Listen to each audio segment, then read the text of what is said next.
क्या पार्टनर ने move on कर लिया? हे गाइस, मैं हूँ श्रावण और आप देख रहे हो स्काइल।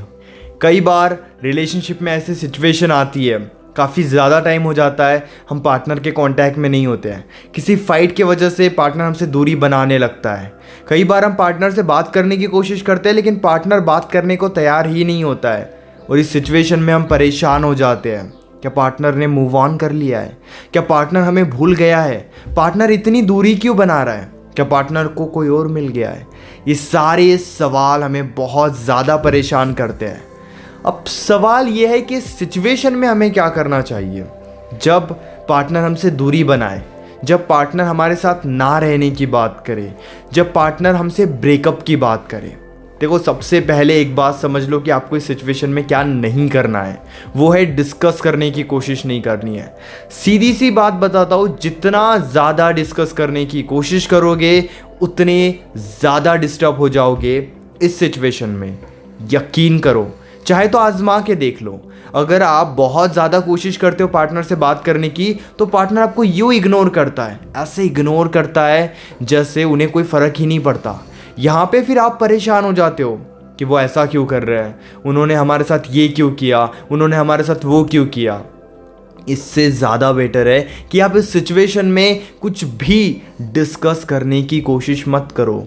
ये समझना आपके लिए बहुत ज़्यादा ज़रूरी होना चाहिए, क्योंकि कई बार क्या होता है, पार्टनर दूरी बना रहा है, पार्टनर दूर जा रहा है और हम बस यहाँ पे एक बात लेकर बैठे हैं कि वो दूर कैसे जा सकते हैं। इतना टाइम का रिलेशनशिप था, इतना टाइम हमने इस रिलेशनशिप को दिए, इतने पैसे हमने यहाँ पे इन्वेस्ट किए, इतनी एनर्जी हमने यहाँ पे इन्वेस्ट की, अब ऐसे कैसे वो ब्रेकअप कर सकता है। अगर आप इन सभी सवालों को शांत नहीं करोगे तो वो ब्रेकअप तो कर ही लेंगे लेकिन आप मूव ऑन नहीं कर पाओगे। इसीलिए थोड़ा टाइम इस सिचुएशन को देना ही होगा, यानी कि इस सिचुएशन में कुछ भी डिस्कस करने की कोशिश मत करो। अब अगर मैं आपको ये कहूँ कि इस सिचुएशन में नॉर्मली बातचीत करने की कोशिश करो अगर पॉसिबल है तो। अब कुछ लोग ये कहेंगे कि नहीं, पार्टनर तो बात करने के लिए तैयार ही नहीं है, तो इस सिचुएशन में बात मत करो। मैं जानता हूँ कहना काफ़ी ज़्यादा आसान है, करना काफ़ी ज़्यादा मुश्किल है, लेकिन इसके अलावा दूसरा कोई ऑप्शन भी नहीं है। दो बातें समझ जाओ, अगर नॉर्मल बातचीत हो रही है डिस्कस करने के अलावा, क्योंकि डिस्कस करना तो सॉल्यूशन है ही नहीं। इस सिचुएशन में अगर आप डिस्कस करोगे, उन्हें उनकी गलती बताओगे या फिर आप खुद की गलती भी अगर एक्सेप्ट करोगे, तब भी पार्टनर नहीं समझेगा। रिलेशनशिप में डिस्कस ज़रूर करना चाहिए रिलेशनशिप को बचाने के लिए, लेकिन ये सही समय नहीं है कुछ भी डिस्कस करने का अगर आपके बीच में इतनी ज़्यादा मिसअंडरस्टैंडिंग है तो। अगर नॉर्मली आप बातचीत कर रहे हो तो कुछ टाइम के बाद आपको डिस्कस करने का ज़रूर और पूरा मौका मिलेगा, ये बात आप समझो। लेकिन अगर पार्टनर फिर भी बात करने को तैयार नहीं है तो फिर इस सिचुएशन में बात करने की ज़्यादा कोशिश ही मत करो। अब आप ये ज़रूर सोच रहे होंगे कि फिर सिचुएशन ठीक कैसे होगी। जब भी रिलेशनशिप में बहुत डार्क टाइम आता है, जब भी पार्टनर समझने को तैयार ही नहीं होता है, तो कहीं ना कहीं आपको दोनों चीज़ों के लिए प्रिपेयर रहना चाहिए। हो सकता है कि यहाँ से रिलेशनशिप बिल्ड हो जाए कुछ टाइम के बाद, या फिर हो सकता है कि आपको मूव ऑन करना पड़े। अब ये सुन के तो कुछ लोग और टूट गए होंगे कि नहीं, मैं मूव ऑन करना ही नहीं चाहता। इससे बेटर है कि आप मूव ऑन करने के बारे में अभी मत सोचो, अभी खुद को शांत करने के बारे में सोचो। जो क्रेविंग आ रही है उस क्रेविंग को कैसे शांत करना है, इस पर ध्यान दो। जो आपने एक आदत लगा दी है उस इंसान से बात करने की, उस इंसान को स्टॉक करने की, ऑनलाइन ऑफलाइन चेक करने की, फ़ोन बिजी आ रहा है, किसके साथ बात कर रहे हो, किसके साथ बात नहीं कर रहे हो, ये सारी आदत से पहले इन सारी आदत को कम करने पर फोकस करो। ये ज़्यादा ज़रूरी है, क्योंकि आपकी आदत की वजह से दूरियां और बढ़ेगी, आपके सवालों की वजह से दूरियां और बढ़ेगी। आपको केवल नोटिस करना है कि उस इंसान का बिहेवियर चेंज कैसे हुआ है। कुछ भी जानने की कोशिश मत करो उनके साइड से, जितना समझ में आ रहा है, जितनी सारी बातें दिख रही है, पहले खुद ही समझने की कोशिश करो। नॉर्मली बातचीत हो रही है, करने पर ध्यान दो, नॉर्मली बातचीत करो। नहीं हो रही है, ठीक है, अगर उन्होंने ब्लॉक कर दिया है तो अनब्लॉक करने के लिए अलग अलग नंबर से उन्हें मैसेजेस मत करो, क्योंकि ये सॉल्यूशन नहीं है। अगर आप ऐसा कर रहे हो तो कहीं ना कहीं आपके बीच में दूरियां और ज़्यादा बढ़ेगी, आप एक दूसरे से और ज़्यादा दूर हो जाओगे।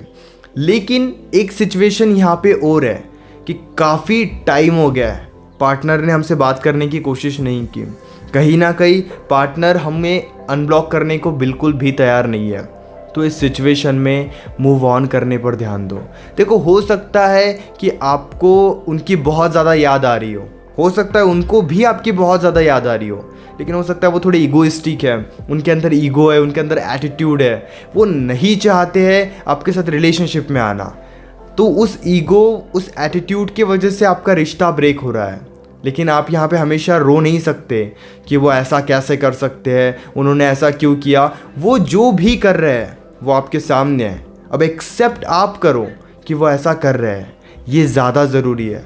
अगर आप बस इसी बात में उलझे रहोगे कि कहीं ना कहीं नहीं, मेरे साथ ऐसा नहीं होना चाहिए था, मेरे साथ क्या हो गया, क्या वो किसी और से बात कर रहे हैं, क्या वो किसी और को टाइम दे रहे हैं, क्या उन्होंने मूव ऑन कर लिया, क्या वो मुझे भूल गए, जो दिख रहा है वो सच्चाई है। यकीन करो मेरी बात पे आप। अगर काफ़ी टाइम हो गया है, बातचीत नहीं हो रही है, उन्होंने ब्लॉक करके ही रखा है, तो ये एक सच्चाई है मूव ऑन करने के लिए। इसीलिए कह रहा था कि दोनों साइड के लिए आपको प्रिपेयर रहना होगा। खुद को स्ट्रॉन्ग बनाना हमेशा एक बेटर चॉइस होती है। मूव ऑन करना पड़े तब भी हम स्ट्रॉन्ग बनते हैं, और रिलेशनशिप में एफर्ट्स डालना पड़े तब भी हम समझदार बन जाते हैं। इसीलिए सबसे पहले खुद पे काम करना सीखो, खुद को संभालना सीखो। खुद को नहीं संभाल पा रहे हो, रिलेशनशिप को क्या संभालोगे? खुद पर काम करोगे, खुद को समझने की कोशिश करोगे, यकीन करो वैल्यू भी बढ़ेगी और ये समझ में भी आएगा कि क्या करना है। किसी के पीछे आप भाग नहीं सकते हमेशा। इसीलिए इस बात पे ज़्यादा ध्यान मत दो कि उन्होंने मूव ऑन कर लिया या फिर नहीं। ध्यान इस बात पे दो कि आप किस सिचुएशन में है। वो बहुत ज़्यादा इग्नोर कर रहे हैं तो उनके बिना भी रहना सीखो, ये ज़्यादा ज़रूरी है। Hope guys you understand what I want to say. अगर आप अपनी प्रॉब्लम डायरेक्टली कॉल पर मुझसे डिस्कस करना चाहते हो तो पेड कंसल्टेशन के लिए आप मुझे इंस्टाग्राम पर या फिर व्हाट्सएप पर मैसेज कर सकते हो। इसी तरीके की और भी अमेजिंग वीडियोज़ देखने के लिए चैनल को ज़रूर सब्सक्राइब करना।